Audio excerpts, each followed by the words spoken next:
Hi, everybody. Brian here from Attendance Bias. Welcome to episode 3 of Flocking Outside.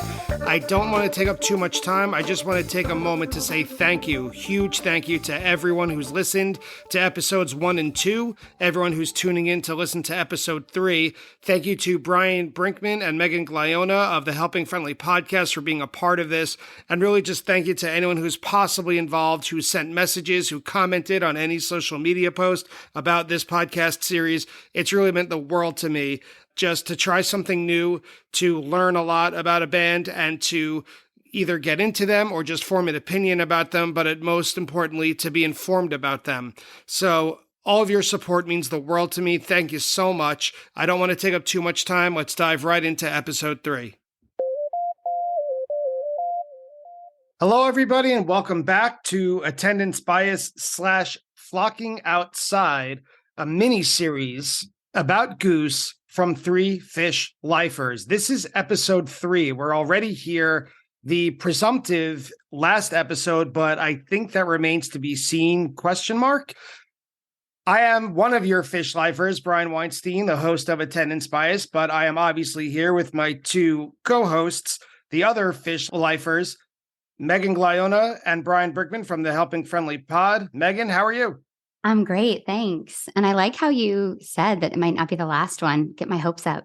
Well, my thought is, as of now, at the moment of recording, the closest that Goose is going to come to play to the Northeast, where you and I live, is Asbury Park on July 3rd. And I do not think I'm going to be able to make it there. So my presumptive 4th episode will be attending a show together. Then we could do a recap that way. But you know what? Let's not get ahead of ourselves. We have another co-host, and we cannot leave anyone out. There's only 3 of us. Brian Brinkman, how are you? Doing very well, guys. How are you guys doing? Doing all right. Brian, are you going to get on a plane when Goose announces a Northeast tour, maybe in the fall, and you're going to come see a show with Meg and I? TBD, I have Goose tickets right now for their 2 Red Rock shows. We're hosting Friends for Dick's this year, and then we're hosting Friends a month later for the Goose run, which that balance was solidified last year when all of our friends, or most of our friends, I should say, there were a couple outliers who were just still Goose holdouts, but most of our friends who came out for Dick's came back for Goosemas in the winter. Same crew, little expanded, is coming out for Red Rocks this year. So that's all I got on the agenda this year, but we'll see.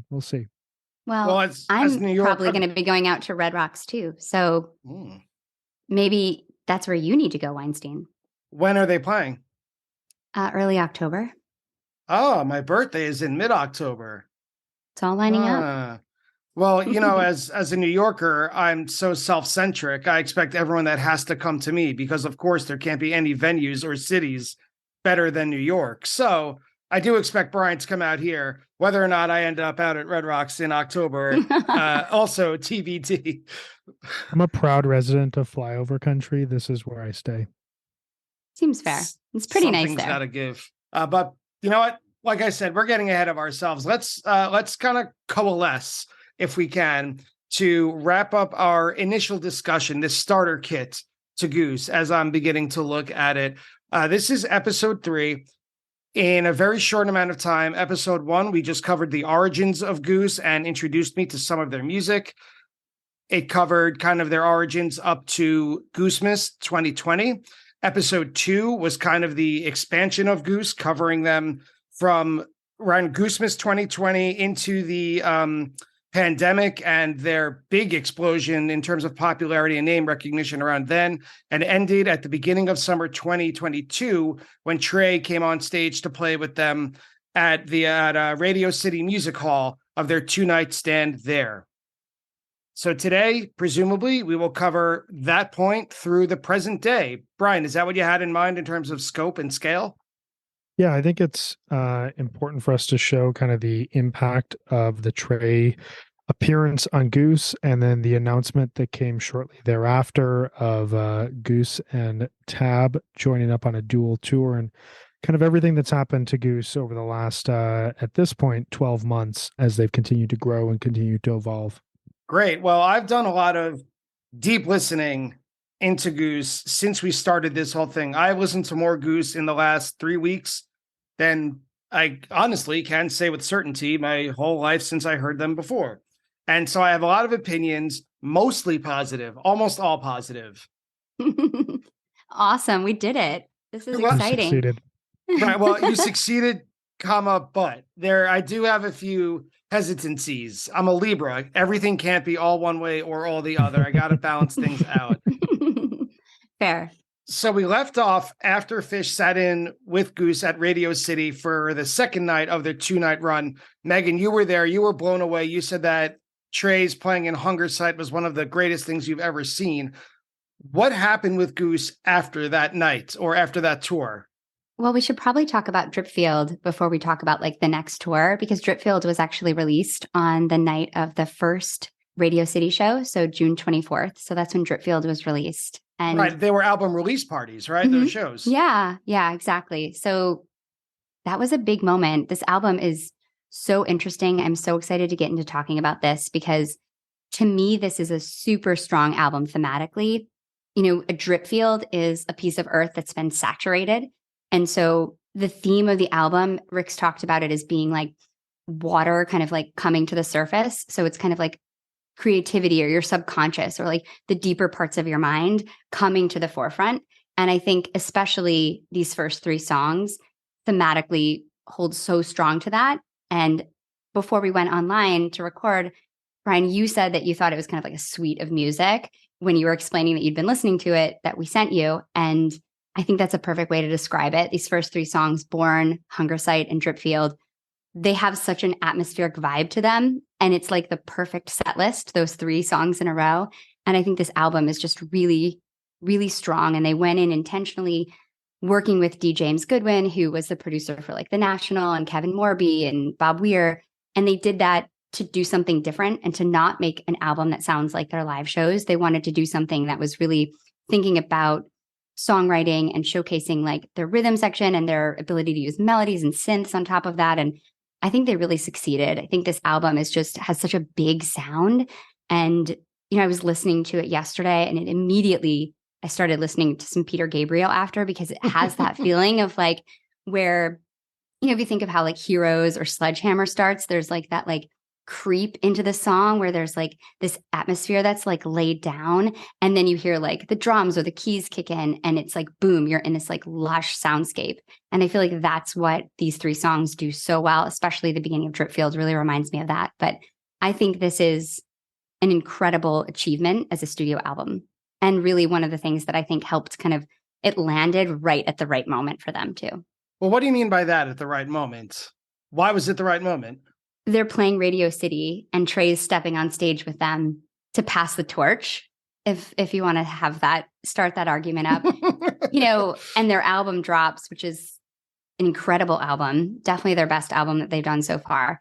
It's just kind of all aligning for them, I feel like, at this moment. And then they're going to announce this tour with Trey, start playing bigger spaces, you know, they're going to do this arena tour with Trey. It's just, it all kind of lined up moment, you know, as far as like the timing for them.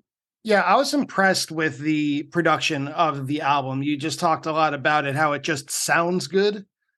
I definitely agree with that. And I think I found myself being more compelled to listen to their studio tracks than their live tracks at this point. And I was similar with Phish when I was first getting into them. I couldn't stop playing A Picture of Nectar pretty much on a loop over and over again.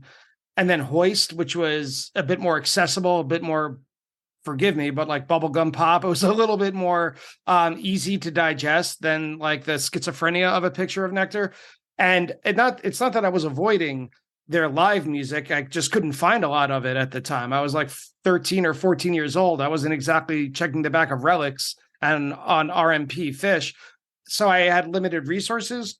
That's not the case now with Goose. I could pretty much listen to any of their music at any time from any resource. And so I find their written songs, their studio recorded tracks, more compelling. I've talked about my taste and sometimes distaste for their style of jamming over the last 2 episodes, but their recordings, their studio albums, especially Dripfield, just cut right to what I enjoy about them. The vocals, the instrumentation, the arrangements, And their production, or whoever produces these albums, is very creative with the levels, with what you hear at what point of each song. From an album standpoint, to your question of why this was the right time for them, I think that part of it as well is when you think about jam bands and you think about the albums that jam bands release, Meg pointed this out, that a lot of them tend to be, okay, how do we take the most positive thing about you, which is your live show, and recreate that in some way that we can market so that we can draw more people to the live show? Because the goal, business wise, the goal for growth is going to be to get, listeners back to the live show. I think Goose, what makes them so interesting is that they're not anti-growth, but I think that they realize that there is a difference between a record and a live show. And I think also you had this convergence in early 2022, that winter tour that we talked about in the last episode. Not only does it feature a ton of step forwards and advancements from a jamming standpoint, and it's to this point some of the most exciting improvisation that we've heard from the band, but it also notably featured a ton of debuts. And there's a lot of songs that came out in early 2022 that at this point in time are now regarded as classic Goose songs, but prior to 2022, nobody had heard of outside of a few, like Pancakes, which is, they're down with disease at this point in time. That was an old Rick song from almost a decade ago, but it had never surfaced in the Goose repertoire. One thing, just with regarding this suite of music, the Borne, Hungersite, Dripfield, when Goose played their first of two Goosemasses in 2022, because Goosemass 2021 was delayed as a result of Omicron. That was delayed to late February 2022. It was one of the first head-to-head matchups of a big Goose show and a big Phish run. Phish was in Mexico. Goose was playing Mohegan Sun. What are you going to stream? What are you going to watch during set break? Who are you going to go back and forth with? These were the big decisions that some of us were making for the very first time. Before this, we'd had the bands touring at different times. Real Sophie's choice of jam bands, Oh man, it was we should all be so spoiled. It was a difficult Saturday night. But they came on for the third set and they played Borne, Hungersite, and Dripfield. And it was a statement. Those were only three songs that they played during that second set, or that third set, excuse me. And then they came on for the encore and they played Arcadia, one of the most classic Goose songs ever. And it felt like this statement of, hey, we're turning our direction towards these new songs. These are going to be the songs that really dominate where the band is going. And as we'll move into later of 2022, there are versions of Borne that are some of the best jams of the overall year. Hungersite has this huge moment with Trey. Dripfield is the most compelling Goose song to see in person right now. And when it has an incredible jam like it's had over the last couple of months, it blows you away just visually, sonically. But so then when they put all these on record and you hear it for the first time as a full record, my biggest takeaway was similar to Meg's. This is a complete album. There are a lot of choices that, while I disagree with, just in terms of like the sonic quality, I think that like the recreation of Arrow is a huge choice and a controversial one at that. I admire their decision to make those choices. I admire their confidence that we're going to take a risk, and we're going to take a really bold risk with one of our biggest songs and see what happens on recording. And that's something that you just don't hear in a lot of jam band records, and as a big turnoff for me in terms of listening to a lot of jam band studio albums. As someone who regularly has lists of 50 to 100 albums each year that I absolutely loved in some ridiculous specified order, I gotta have studio albums. Like, I have to. And for me, Dripfield ended up in my top 15 of 2022. It was a record I kept going back to, and I kept going back to it in the same regularity as I went back to a number of their great live shows and great jams.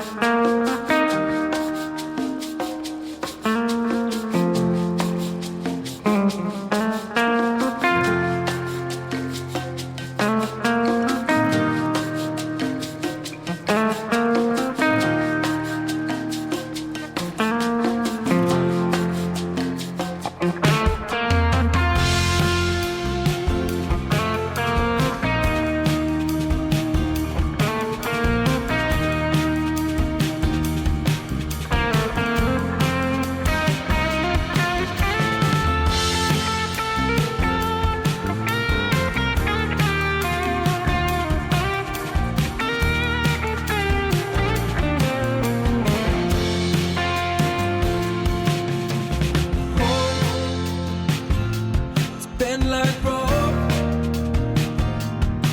Oh, I'm growing tired of holding on yesterday.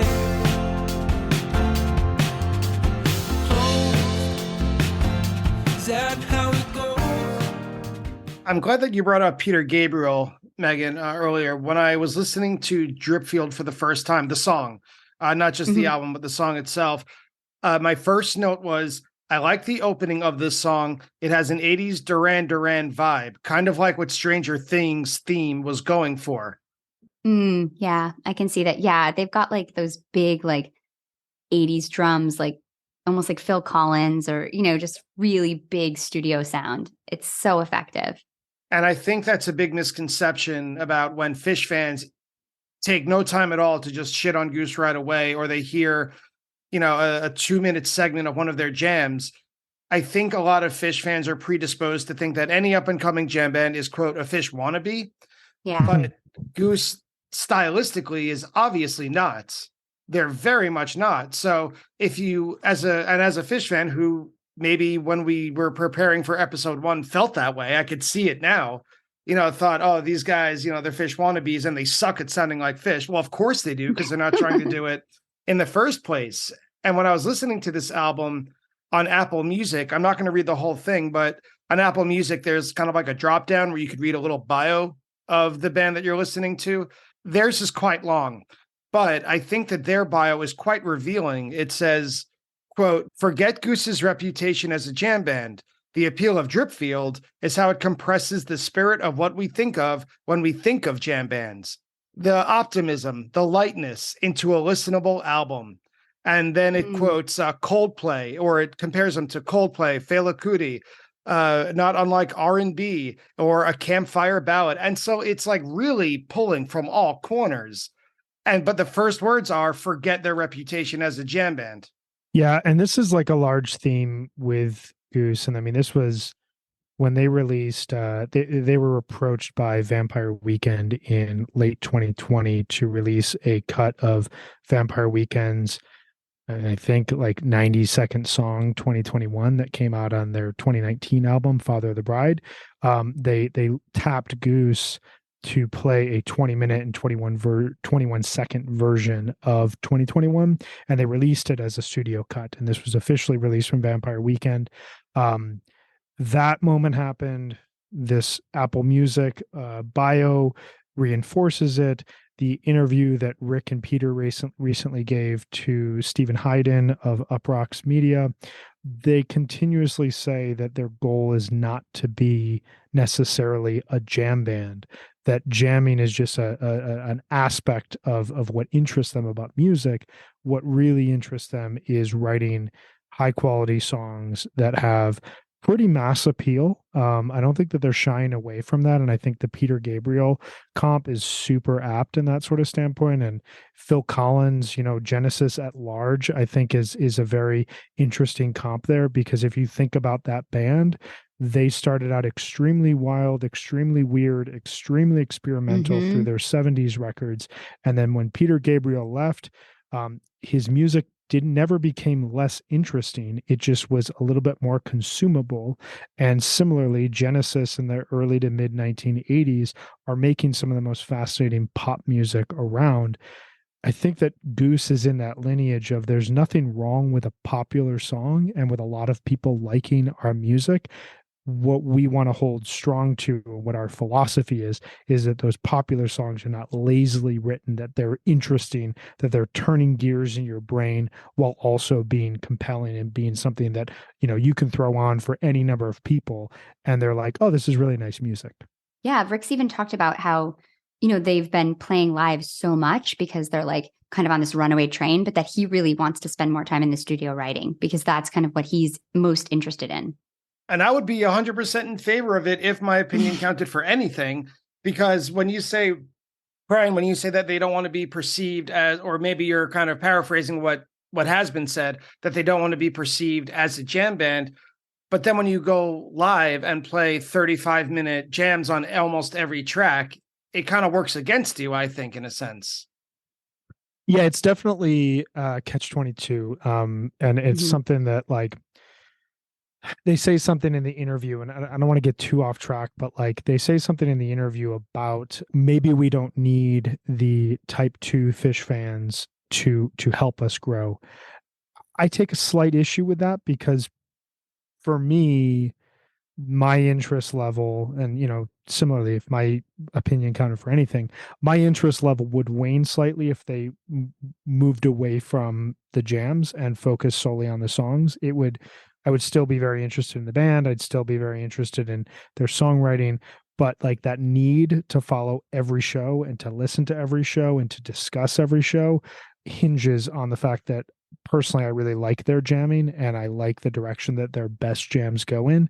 So I think that they're in this strange spot but I think it's also a positive spot as we're going to talk about here going forward, especially with what happened in late 2022.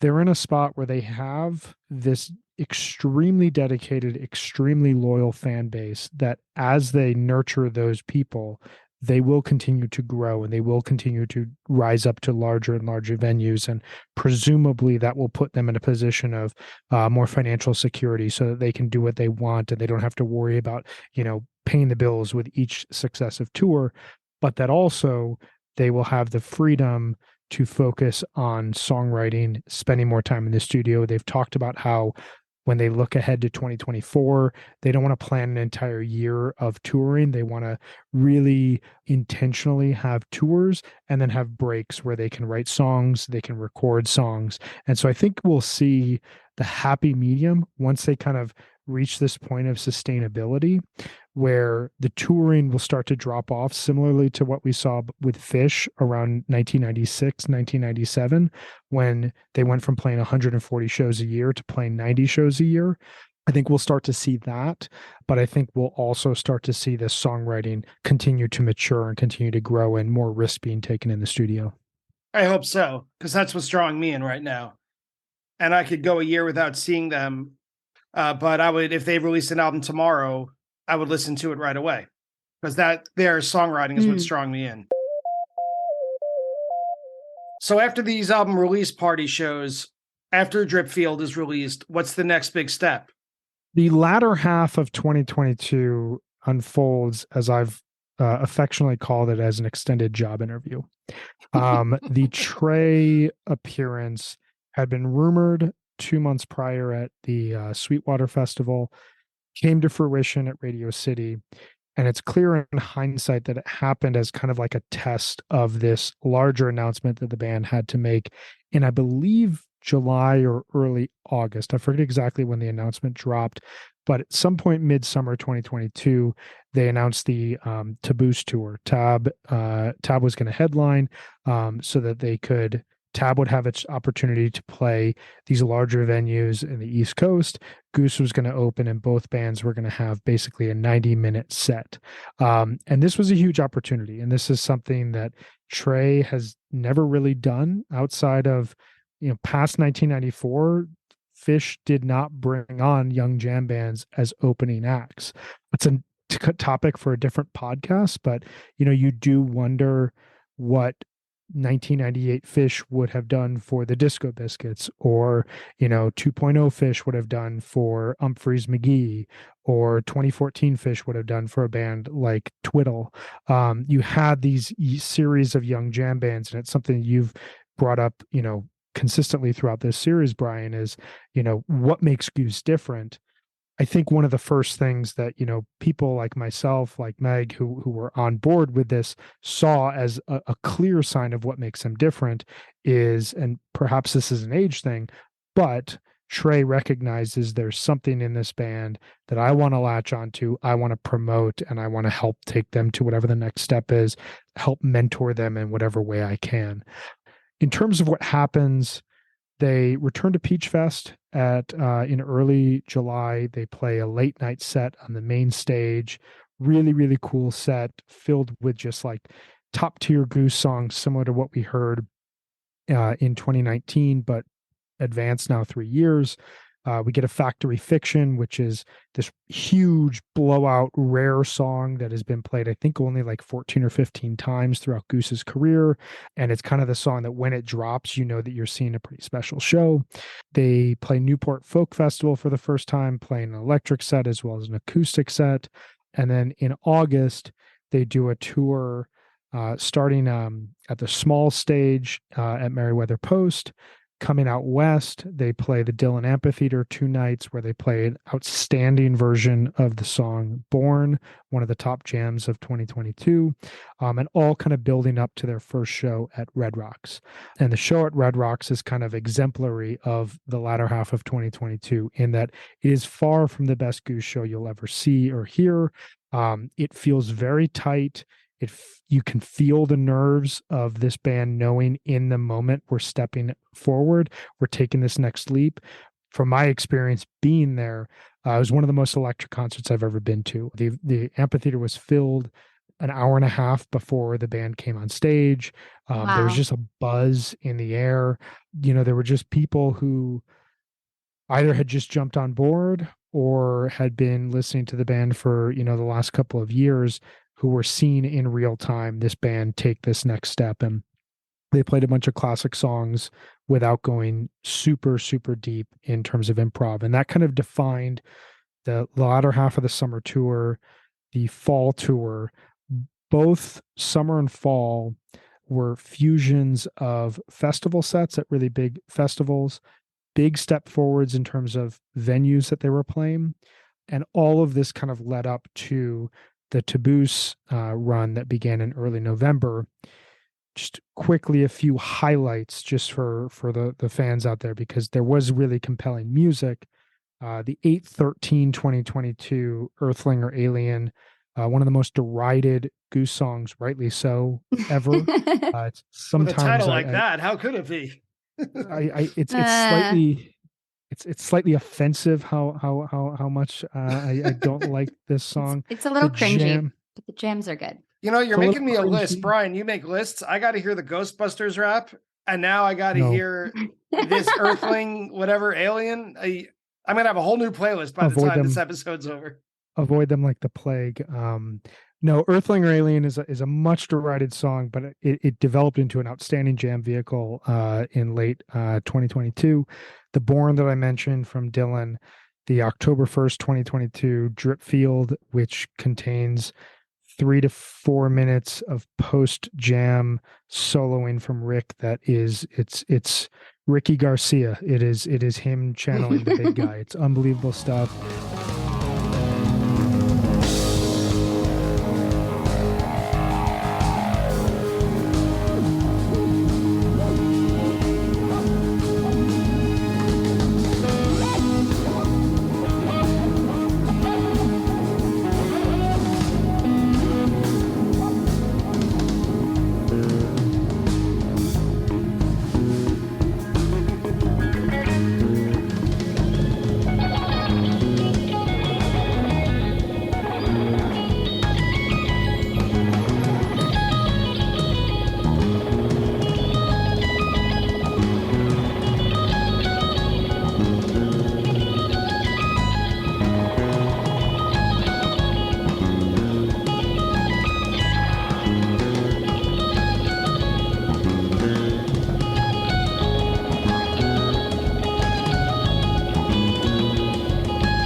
The October 7th Pancakes as well, the song I mentioned earlier in the episode. New song built throughout the year. I call it They're Down with Disease. It is the song that when it starts, everybody's happy, everybody's singing along. There's a huge earworm riff, and it's really developed into a diverse jam vehicle. And this one, from an excellent show in New Orleans, just showcased Rick's. The tour in the year was as much about them taking a step forward as it was about Rick being the showcase for their improvisational journeys. And in a lot of cases, it was kind of building him up so that when they got on stage with Trey, we knew that there were going to be sit-ins, that he was really in shape to hold his own with Trey. And so there's a lot. These are a lot of like Rick focused jams that are definitely worth hearing. But I'll pause before we dive into Goose if there are any additional thoughts you have, Meg. Yeah, I never thought about that being like a lead up for him to kind of prepare for the Tab tour. And I think that's super interesting. Also, right before the Tab tour, he sits in with Phil and Friends at the Cap, Yeah. like the week before or something. And he was electric. I mean, it was a really, really good sit in. And to hear him singing the Dead songs and, playing lead What guitar. did he sing? Sorry to interrupt. I'm just curious because now I'm familiar with his voice. Brian, do you know offhand? I think I'm just looking here. Definitely Mississippi Half Step because they sing that, right?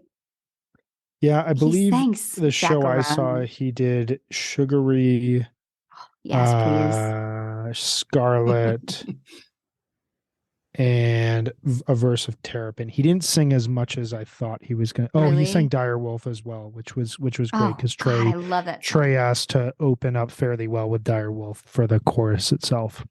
Oh, I love that song so much. My thought is during this Goose tour was when this conversation that you brought up earlier, Megan, about passing the torch became like the biggest meme. It was actually in an ironic way, kind of like a Phish joke where the first time it's funny, the second time someone builds on it, it's funnier. And then it just keeps getting repeated over and over again until it just drives me out of my mind. And then it became insufferable to the point where it was just, you know what? I don't even care. I don't even care anymore. There is no torch. It's just Trey kind of sitting in. Did you see it that way? Was I annoyed with the memes or did I see it as a torch the passing? the actual concept of Trey kind of implying we, Phish being we, are definitely on the other side of the mountain. We're not going to be around probably as long as every member of the Grateful Dead, who are now close to their 80s, I think. So we're kind of handing over legitimacy to a next up and coming group that you may be interested in, is how I interpreted it. Did you see it that way? Yes and no. I mean, I think that Trey was saying, I really believe in these guys. And like, I'm really interested in their music. I think they're incredible musicians. I want to play with them. Rick is inspiring to me. This band is inspiring to me. I'm taking them on tour. I'm going to play with them every night. I mean, he played on this Taboos tour like 3 or 4 songs a night with them, different songs every time. And he even played Factory Fiction when I saw them. And, he was playing like rare songs. And, I think that he was really saying like, yeah, I believe in these guys. And I don't know. I don't think he has any feelings about like when I'm gone. I don't think Trey thinks that way. I think Trey's going to play that guitar until the moment he departs this earth. But I think that he was definitely being that elder statesman and lifting them up. And, I think it was a classy move. And I really felt like the energy on that tour was so exciting. I saw the third night at Mohegan Sun, and it was just totally electric in that casino. People were so excited. And it was my third Goose show at this point. So if you track that with like my Phish evolution, that was like summer 95. I saw my third Phish show. And I had that same feeling of when you are just so excited about seeing a band and you don't know everything about them yet, but you want to, but everything sounds exciting and fun because you're just so in the moment in a way that even now I feel differently with my expectation level with Goose is so different. But, going to a Phish show for me now is so intense. I have so many expectations. I'm thinking about HF Pod when I'm there. There's just so much tied into it. Whereas at this point, I was going to a Goose show to have a really good time and to hear this band I'm super into, and then to get to see Tab after and to get to see Trey play with them again. It was really exciting and just kind of like one of those like almost naive experiences in the best way that like when you go see a new band that you love can be. Like, it's just such a special thing that you don't get to do a lot. And it was like that for me. And so their whole set was electric. I mean, they played this Arrow, Hollywood Nights Arrow, and Hollywood Nights was a huge bust out. And I just remember hearing that song in the middle of Arrow and being like, this is the band that can do this. And I don't know any other band that can do this. Like when they're on top of Rockefeller Center and they're playing Love is a Battlefield by Pat Benatar, or they're covering like Kylie Minogue, Can't Get You Out of My Head. Like, what other band can do that and it works? And to be in this casino in Connecticut, packed, and everybody's singing along to Hollywood Nights, it was a really, really magical moment.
And then, they had the horn section from Tab came out and played Phish in the Sea with them, which was the horn section of Tab is like my favorite thing ever. And having them come out in that song, and they had like this huge like horn battle. It was just amazing.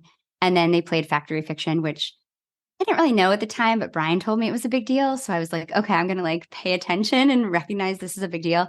And it was great. Yeah, I felt like that. It was an interesting time for me because I felt very defensive of Trey, because I feel like the first few shows, everybody was like, Goose should be the one headlining, like Tab should be opening up for them. And I think energy wise in the first few shows, maybe that was true, but that is, to me, I was like, come on, do you know what it takes to lead this 8-piece band? And like Trey is like, it just kind of made me mad. I felt very defensive, which I think taps into something about why some Phish fans don't want to like Goose, because there's this like defensiveness you feel about Phish. Like, well, Phish is still here and Phish is still amazing, and there's only room for one favorite band. And, so I felt like that was a little bit coming up in me, which is really funny. But this whole Taboos tour was absolutely incredible. I like what you just tapped into. And before I say my piece on that, to comment on what you just said, it should be noted that just a couple summers earlier, in the summer of 2019, it was Phish playing Mohegan Sun for 2 nights and selling it out, just for some context, right, of how popular. And I know it wasn't Goose on their own playing Mohegan Sun at the time. It was with Tab, which has their own draw and kind of a melding of fan bases, sort of. That's a statement in itself. For that sure. Goose is half of the bill of this enormous venue that Phish, the reason the three of us are here at least, could sell out just on their own. Well, they played Mohegan Sun earlier that year, too, for that rescheduled Goose Miss that Brian mentioned earlier. And that was their first arena show ever. And this was the first time that they played at 365. Like, Peter said that during the show. He turned around to all the fans behind the stage and was like, we've never played a show with fans behind us before. And this is awesome. And the crowd went like nuts. And their lights were incredible that night. Like, Andrew Getty's amazing. And it just felt, when you see a band in a really special spot, like it felt like that when I saw them at Radio City, but then this felt like that too, because they're from Connecticut. It just had this kind of feeling of like they were home and they were killing it on their home court. From what I've seen, it seems that Peter is kind of the avatar for the audience of that excitement. He is. In that sense of when we saw him in Radio City and he said, I'm just taking a look around. You only play Radio City the first time once. And, Rick is that was too such cool a cool moment. Yeah. Rick is too cool for the room. I couldn't, for the limited time I've seen them on stage, I couldn't picture him just having that boyish excitement, that heedless excitement about just what's going on around him in life in general. I mean, I've seen him smile on stage and videos, but just that charm, that innocence of being like, oh my God, look at this venue. This is so cool. Yeah. And I think Peter translates that from what I've seen. As far as the other big proponent that you tapped on with why some Phish fans kind of run into a brick wall or they're just obstinate about Goose, or not even whether or not they like Goose, because it's certainly legitimate not to enjoy a type of music, but just the idea of not even giving them a chance is what I'm more interested in. And I think this Taboos tour really let the ugliness come out. As great as the energy was on tour, like you described, Meg, I'm sure it was. I wish I were there in retrospect, but there are a lot of people who were just ugly about it. And I think what it comes down to, I propose that a lot of Phish fans have difficulty processing the concepts of ownership and transition. I think lots of Phish fans either just don't like their music, but when Goose is heralded as proper noun, the next big thing, or the passing the torch conversation, fans get defensive. And Goose fans are so insistent about how great Goose is. They love proselytizing, like Phish fans do too.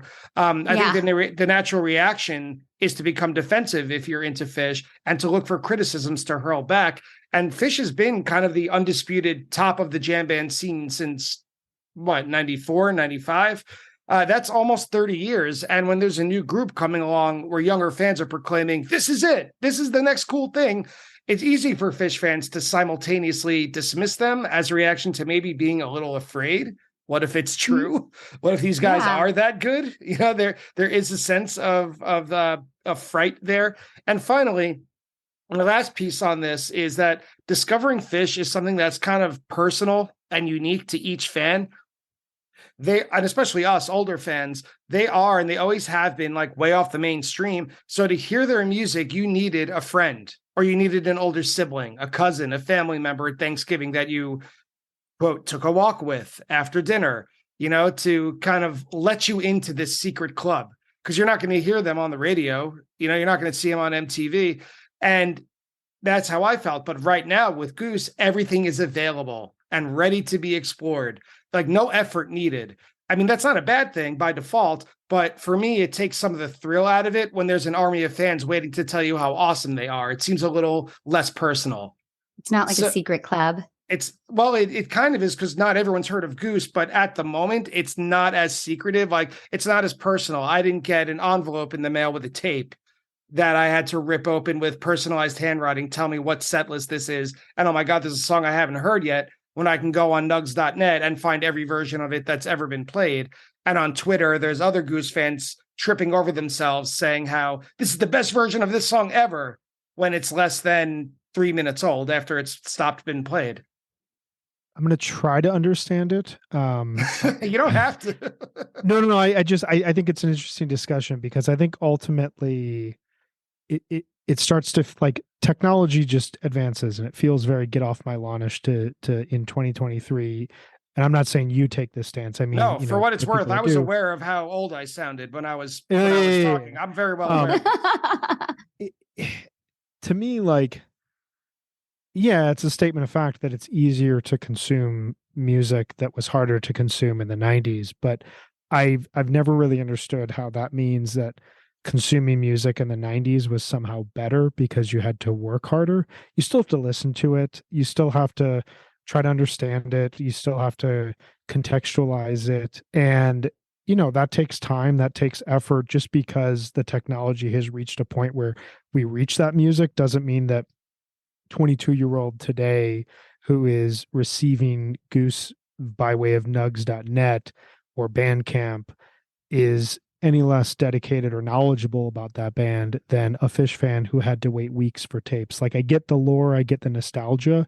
I don't necessarily see it as a rationale to not like music. I think ultimately what it comes down to for me, like the torch bearing conversation, the torch passing conversation, I found it, endearing, because it gets to the heart of this conversation that we've been having over the last 3 episodes of why this band. And I think it's very difficult to project out 3 to 5 years. And where I hear Goose today in 2023 is where I hear where Phish was in 92, 93, early 94. And the direction that Phish took in late 94, when their jams became very long and very abstract and very challenging, and that spilled over into 95. And in hindsight, we can see that that was all kind of an intentional choice by Phish to both challenge their fans, but also challenge themselves to see if they could reach kind of a higher plane of musical existence, which ultimately they reached in 1997. The story has then taken on a number of different pathways in the years since then. But to me, that crux of that decision, be it a band meeting intentional or something that they kind of discovered over time, that decision nonetheless has always been one of the most appealing aspects of Phish to me.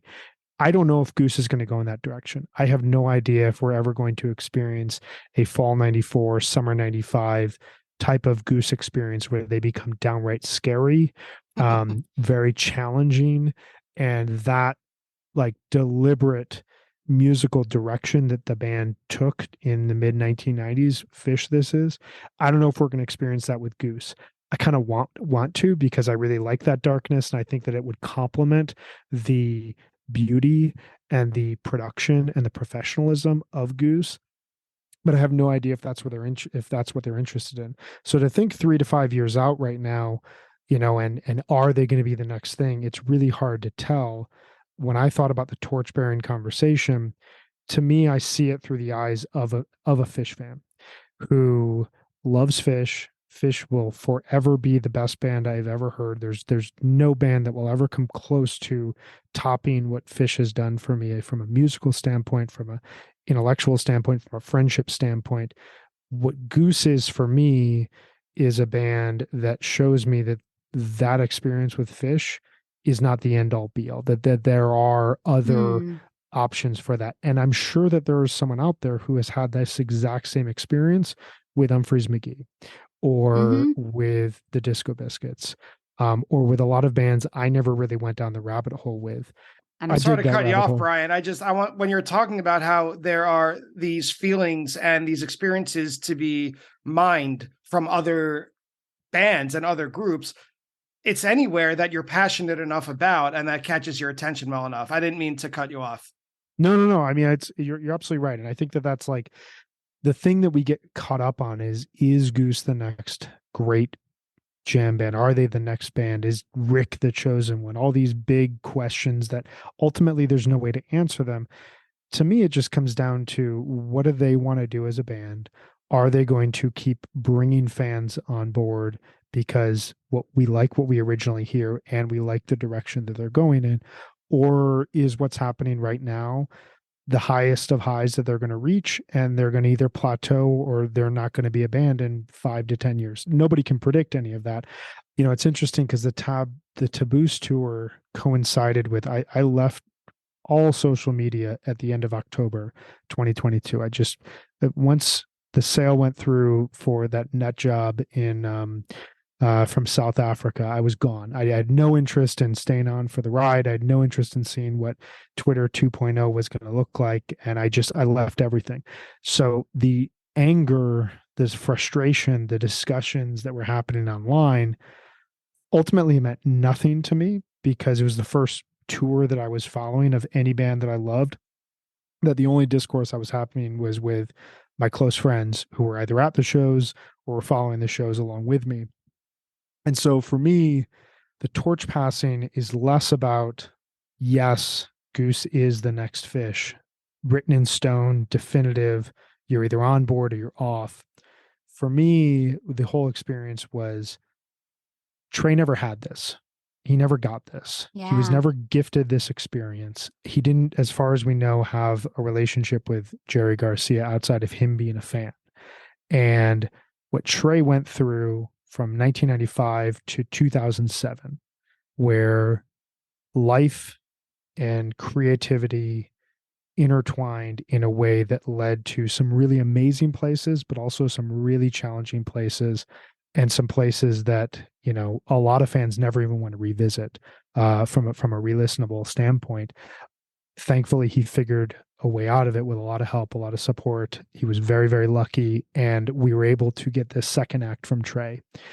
I think that he sees Rick, Peter, the rest of the guys from Goose, and Billy Strings as well, as they are in a position that he was in 25, 30 years ago. And if there's anything that he can do to support them as they're evolving and as they're growing, to help steer them in the right direction, where the creativity, the band is the most important thing, and the rest of your life is in check through exercise, diet, good family, good friends, good group around you, not letting the bigness get to their heads. That to me is the most important torch. Then is Goose ever going to play their version of Big Cypress? The real Yeah, torch is the friends we made along the way. That's it. Yeah. And, they've talked about that too. The guys in Goose have talked about that anytime they had time off during that tour, or even like filming the promo for it, Trey was pulling them aside, like, what's going on with the band, giving them advice, telling them like, things they need to make sure they take care of. I know people in Goose that stopped drinking after that tour, like, made decisions to take care of their bodies and think about how they could like be more healthy on the road. I think Trey was really, really thinking of it as a time to impart a lot of wisdom. I know he gave them each a book that he chose like specifically based on their personalities as like a gift after the tour. Like this is, he's really taking this as a mentorship in a way that is so commendable. And yeah, he wants that next generation to have the advice he didn't get. Hi, everybody. Brian here to welcome you to the set break of today's episode of Attendance Bias. First, thank you for listening. And second, just a quick reminder to tell you that even though Attendance Bias comes to you for free, it does take a lot of work and it does take quite a bit of money to keep the lights on here at production. So I just wanted to ask a small favor if you could support the podcast in any number of the following ways. If you could leave a review or a rating of it on whichever podcast app you use. If you could spread the word, telling a friend or someone you think may be interested in it about it. Or probably the most concrete way is to go to www.buymeacoffee.com/attendancebias and donate however much you can financially to help with the continuing costs of Attendance Bias. So thank you again so much for listening, and I hope you enjoy the second half of today's episode. So after this big Taboos tour, so what's the net? Is there a big step, or is that, how are we caught up? There were 4 remaining shows in 2022. They played 2 shows out here in Denver, the Goosesmith shows. I talked briefly in the last episode about the Wysteria Lane from night 1 and the Time to Flee from night 2 as these kind of big moments. But for those of us who don't live on the East Coast, didn't have a chance to see a Taboos tour, to see Goose in an arena-sized venue, Broomfield has, I think, 6,500, 7,000 with the floor. It felt like a big room seeing them in. And they closed out the year with 2 pretty solid shows on New Year's Eve, in the night before the night and then New Year's Eve in Cincinnati, which Cincinnati and Southern Ohio is kind of a wealth of just incredible Goose shows over the years. It's a really, really special place for them to play. They came out and they announced a 5-show run at the Cap in early March, which really, if you want to look at a run that kind of, where is Goose today? It's the Cap run. It has a wildly diverse set list from night to night. It feels very thematic. It importantly opened up with a jam to conclude a version of Electric Avenue that was played a week earlier at a festival, and then goes into an incredible jam off of one of their biggest songs, All I Need. The second set features a huge blowout version of the song Drive, and the run goes from there. It regrettably features Jimmy Fallon on vocals during Mustang Sally in the encore of night 3. There's You're so segues. mad about that. I still can't. He's I not still haven't alone. gotten over it. It's I know. not. It's so bad. The verse and chorus of Earthling or Alien and the Ghostbusters rap are my third rails in Goose. Hold on, I'm just adding it to my playlist right now. Hold on. Exactly. All right. They close out the run with, I still think, and certain Goose fans will tell me I'm eternally wrong, but I still think the final night of the Cap was the best show of 2023 thus far. It's just Yes. excellent set list, huge jams, just big songs everywhere. But then they played this 2-leg spring tour that charted through the Southeast and then picked up in the Midwest, played a couple of shows in Chicago before going out west and then down the West Coast. It was kind of a reversal of the winter spring 2022 tour. Similar time of year, a little bit warmer weather, but rather than going west to east, they went east to west here. While improvisationally, I don't think it's on the level of the music that was played from November 2021 through March 2022. What it did do was two things. One, after all this pressure and all this hype in late 2022, the 2023 spring tour felt like just like a breath of fresh air. Not as many eyes were on them. There's no big guests sitting in. There's no big venue that they need to play for the first time, aside from the Ryman, which, you know, it has legendary status, but it's not like going to Red Rocks and leveling up or going to an arena and leveling up. And does our sound hold up here? So there's less pressure. It felt just kind of like Trey talked about this in Bittersweet Motel, that like the fall 97 tour, and I'm not comparing this, but he talks about how Rolling Stone's not writing about us in our who's on tour list. Nobody's paying attention. There's no real advertisement because we're just promoting a live album, which Phish never goes on tour to promote an album, but you know, technically they do. And he was like, and we're having the best tour we've had in years.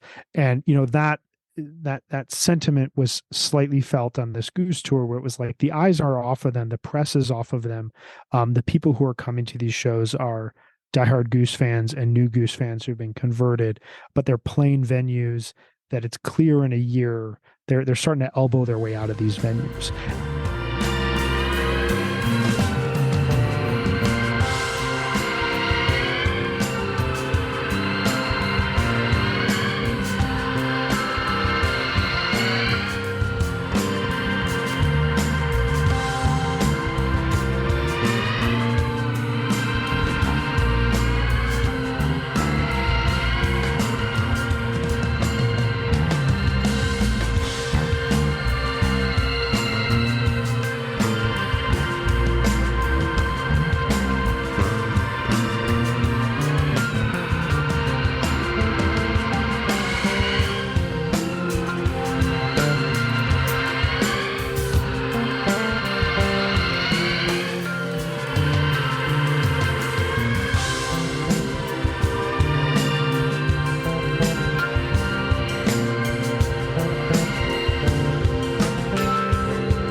And so they're playing with a lot of confidence. They're playing with house money in a lot of cases where they don't have to prove themselves in these venues. They're really just having fun. And as a result, you know, you had these standout jams like the March 24th Echo of a Rose from Philadelphia, the April 1st Madhuvan from Nashville, the April 14th Hungersite from Chicago, the April 22nd, Echo of a Rose, the longest Goose Jam to date, that came after 2 failed attempts at playing their first set where the PA went out and they came back on stage and said, a very fishy move. Hey, if this doesn't work, we're going to have to come back Monday and replay the gig.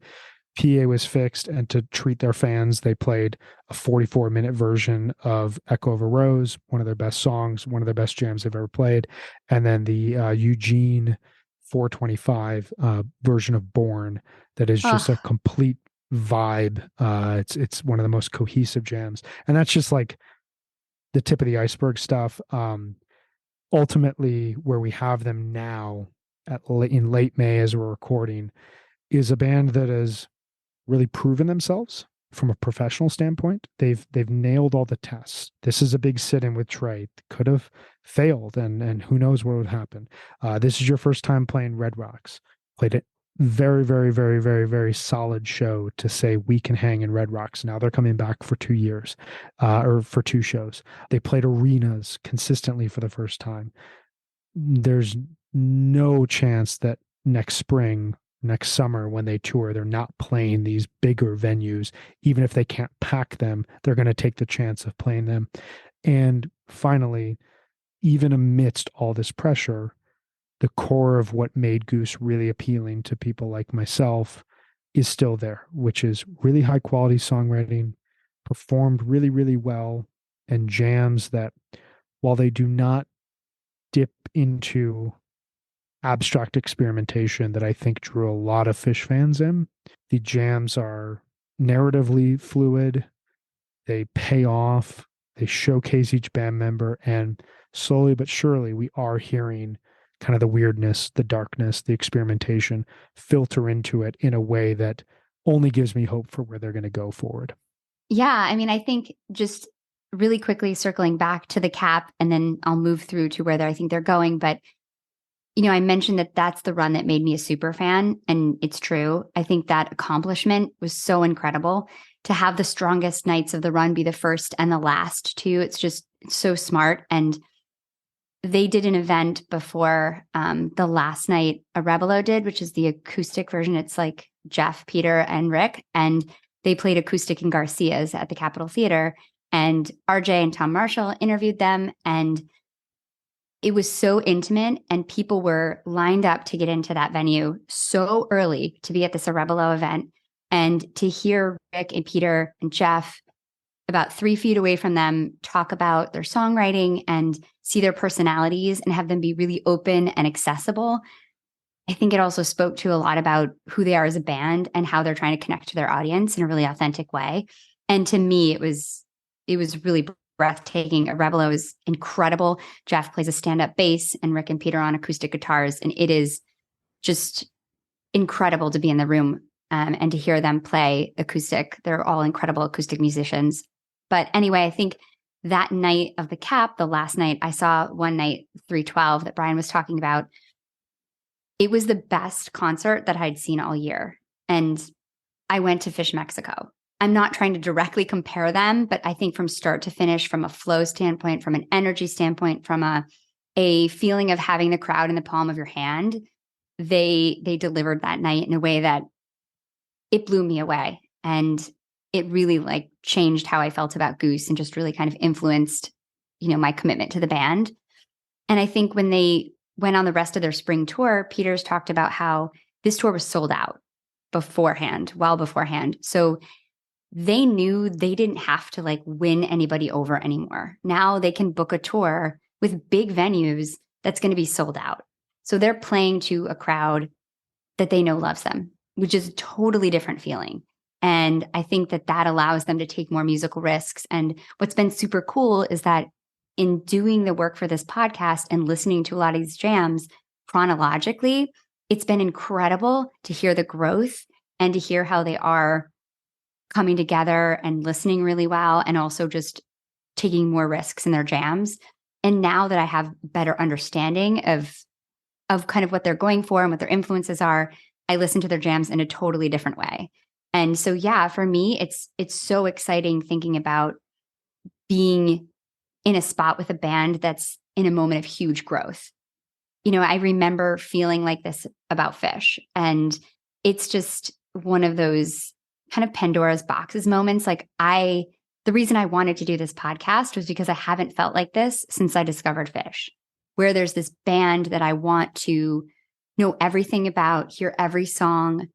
It's so interesting, Brian, when you were talking about them not wanting or not needing maybe the type 2 Phish fans, that's going to be so interesting to see what direction they go in, because the reason type 2 Phish jams have a reputation is because we care so much and we listen so closely.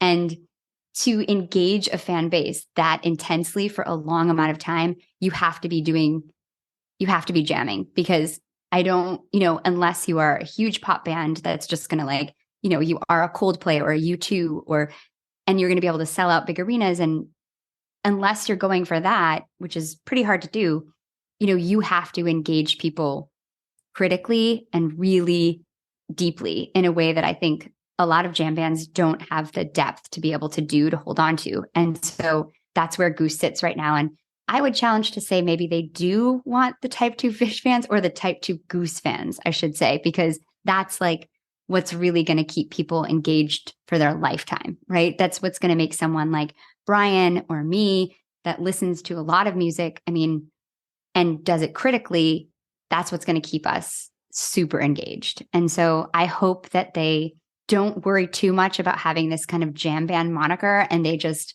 play the type of music they're playing now, because they're playing so well and it's exciting people and it's continuing to draw people in, and it's going to make people lifetime fans. And so who knows where they're going to go? They're clearly going to play more amphitheaters. They're playing SPAC this summer. They're going to play bigger and bigger amphitheaters and arenas, and I'm going to be there for it. I hope that they continue to grow and take all that they learned from Trey. What a gift they've been given from him. They've had the wisdom passed down from Sage, Love and Light Trey. They're going to you can go anywhere. So we'll You're now see. members of the Church of Trey. Yeah. I'm definitely a card holding member. Well, as far as where they're going to be, I am the least informed opinion here, but I do see the writing on the wall. And what really struck me was in that Capitol Theater 2023 run, a few days after their last show, it was 5 shows, right? 5 consecutive shows. Right, which is very unusual for any band. It's just shy of a residency, basically. And I got a text from my brother, who is someone who is not into jam bands at all. The biggest extent of jam band fandom he has in him is I stole his copy of Dave Matthews Live at Red Rocks and Hoist, which he probably got from Columbia House, and he never noticed. So, but the reason I bring it up is because he texted me and said, "Hey, I saw this band Goose at the Capitol, their first show of the run." Oh, he went? He went. Someone in his office is a big head and took him, but he didn't tell me beforehand. He never heard of them before. And this was the talk of the town. He lives right next to the Capitol Theater. He lives in a town called Mamaroneck, which is right next to Port Chester. And my first thought was, holy shit, if my brother can get into Goose's orbit without really any effort, without any sort of excitement that the jam band fans that I'm surrounded by have for Goose, that means anyone can hear of them. That means that they are wide open to fans of any sort of music, from top 40, which is kind of what my brother listens to the deep type 2 jams of any band that we could name down the line. So as far as what's next for them, I don't really know, like anyone does, but I like this idea that they're going to keep upping their game in terms of venue sizes. They'll just have to find their limit. Here in New York City, my guess and hope, fingers crossed, is that they'll play the Forest Hills Tennis Stadium, which is right around the corner from me. But I knew you were going to say it. But it's a 14,000 seat venue. It's GA completely, and it's New York City. It's just a step shy of Madison Square Garden in literally the New York City municipal area. There's nowhere else. If you're going to go up from the Capitol Theater is pretty small, but Megan, you're a resident of New York City. What do you think would be the most appropriate sized venue within the city for them to play next? Yeah, I mean, probably there. They're way too big for Brooklyn Bowl. They're too You big for know? the Beacon. Yeah, too big for the Beacon. I mean, they could play at the Beacon. They probably would just because it's kind of like a famous place to play. I could see them wanting to play at the Beacon, but yeah, I But mean, for satisfying demand, I mean. I think I think it really definitely. depends on when they play New York next, because Mm, currently they have a fall tour released, and then they don't have anything currently outlined for October, late October, but they're going to Europe in early November That's awesome. for like 10 days. They and have did you not see announced. today? They just announced that they're upping their venue size at two of those Yeah. cities I because love of it. demand. Yeah. So yeah, as far as where they're going, I think Madison Square Garden is somewhere on the horizon. I don't think it's a pipe dream. Yeah, I think it's coming soon enough. Whether or Well, not that's the thing is, if they have another run in the Northeast this year and they come through New York, it's got to be MSG. Right? Like that's, I don't, Billy played the new Islanders Stadium out on well, Long yeah, Island. UBS Arena. Nassau. Well, Mhm. no, The new, Billy Strings played at their old arena, the Nassau Coliseum. but he Yeah. played UBS this year Billy or Strings did? last year. Yeah, I believe he had a couple nights run there. I kind of see Billy plays everywhere and he plays all the time. So it didn't like, I think he just was like, okay, we're coming through New York. We have the demand. We're going to play here. Goose, and I don't say this as any like compliment or detraction. I just think this is how they think. I think that they think very much, if we're going to play New York next and we're going to play in a cold weather month, we're going to make a statement. And they could absolutely fill Madison Square Garden with both the local fans as well as fans from outside of New York City metro area who say, I have to be here for the first time Goose plays this venue. So I Yeah. think that they could play that. Whether or not they can sell out venues of that size, NBA, NHL arenas around America right now, that remains to be seen. I think that from an upgrade standpoint, they're going to at some point have to take that risk that Phish took in summer 93, where they play Deer Creek, they play all the, sheds around America and are okay with a third of it being empty while they're growing. Yeah, I agree with that statement. That's kind of what I was trying to get at. And fingers crossed. I hope they succeed. And as far as me personally, from where we started to wrap it up, I went into this podcast thinking about what is so special. You mentioned this, Brian, referring to me. Why is this band different, right? What's so special about them? Why are people, like Megan just said, a fan for life now? Like in the Radio City show that I went to, the couple behind me, I think traveled from Nebraska or Nevada for the first time in New York. And they said they came specifically for these shows and decided Wow. to make a vacation out of it, which was, for what it's worth, the first time I went to Denver, to go see Phish at Red Rocks in 2009. I'd never been to Colorado, but I came from New York. It's just kind of vice versa. But for Goose, I do believe I have a much better sense now of why people love them. And personally, when I went from using them as punching bags, like real easy jokes, easy targets, aside from their music videos, which I still think are very funny to watch, and I don't know if that's intentional or not, I don't really laugh at them anymore. I think people who joke about Goose are in a serious way, in a defensive way, in a way that kind of hides their disdain or their fright of maybe Goose actually being good. I think they're not cool. I think that's lame to make a joke about a band that so many people love. And I can't wait to hear more of their studio work and to see them live. So now I have a much better context, a much better frame for why everyone around me is going nuts, while I'll probably just be kind of standing still, listening real hard, and then maybe listening back after the show. So I don't know if it's quite a mission accomplished banner, but I will say that I've gained a tremendous amount of respect for the band, for their music, for their songwriting, for their singing ability, for sure. My takeaway is I like their songwriting more than I like their jamming, but if it's a part and parcel sort of package, like you can't have one without the other, then I'm in for it. I'll take the jamming if it comes with that kind of songwriting. I think that's all we can ask as someone getting into a band. I mean, I think just on closing on a positive, slightly negative but positive note. I think that your point about like people making fun of a band that is finding success, I think ultimately I don't understand the point of that. There's Yeah. so much music out there. There is music for, the proverbial you that connects to you, that hits you, that makes you feel things, that speaks to you about the human condition and the human experience. That music may not speak to other people, and that's okay. I think ultimately, at the end of the day, Goose or any other band, what I want out of them is, and this is, me personally, I want to know that they're working really hard because I like hard work and I like people who work really hard, and I like them challenging themselves and challenging their listeners because I like people that challenge themselves. I like people that challenge their consumers and make you think more and make you, work to understand yourself more.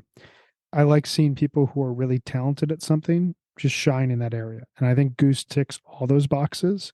I listen to a lot of different music, and those three principles are kind of the three things I'm always looking for in an artist. And when I think about music that I want to revisit and that I want to spend more time with, I kind of have to have that. I have to know that this band and this artist is, really putting themselves towards a craft, success or failure, taking risks, challenging themselves, challenging listeners, but really making something that I just want to I want to live in more and more and more.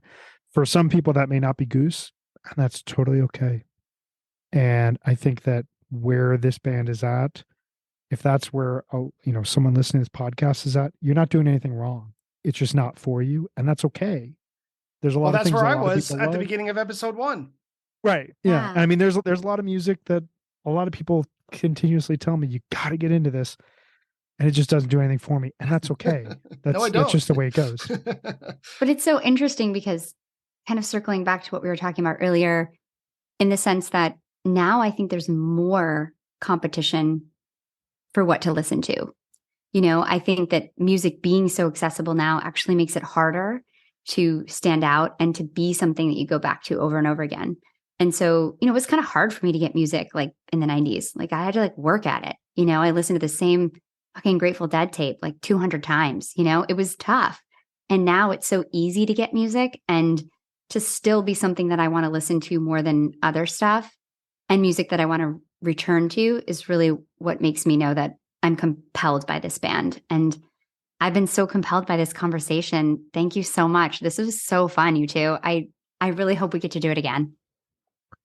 Yeah, huge shout out to you, Brian, for initiating this and for being both extremely curious about something that you were new to, and that is slightly controversial, and also open-minded to understanding. I think it made this conversation over the last couple of episodes, at least for me, being a part of it, really compelling. And I hope, if nothing else, that we at least gave people some starting ground, but also, kind of a little bit of context in terms of where all this is coming from. Well, I appreciate those words, and I'll just throw those thank yous, that gratitude back at both of you, in that when I want to know about a band and I just Google and look for it, kind of ask a stupid question, get a stupid answer. You're going to go online. You're going to find 1,000 different opinions saying you should start here. You should start there. This is their best jam. No, that jam sucked. I didn't want any of that. I wanted to talk about people, not about people, but I wanted to speak to people whom I trusted. And the two of you, obviously, I trust very much with music and beyond, but with this specific micro niche concept, this topic. And I feel, my natural curiosity has been sated, sort of, because obviously this is in a story that hasn't ended yet. So I want to say thank you to the two of you for putting me on the right path, so that I now can, if I do have more questions, I know where to look, I know where to begin, and I know where to listen. And I also want to thank anyone who has been following us for this 3-episode journey that we've come to the question mark conclusion. I don't know if a show does come around that's convenient somewhere between. Maybe this journey can continue. But for now, this chapter, the introduction has ended. So thank you to everyone for listening. Brian and Megan of the Helping Friendly Pod and of Osiris Media at large, thank you both so much for being a part of this, for helping me and helping me step out of my comfort zone, because it's been a really fun adventure. Yeah, it was Thank you, so dude. fun. Thank you so much, both of you. Test, 1 2 1 2.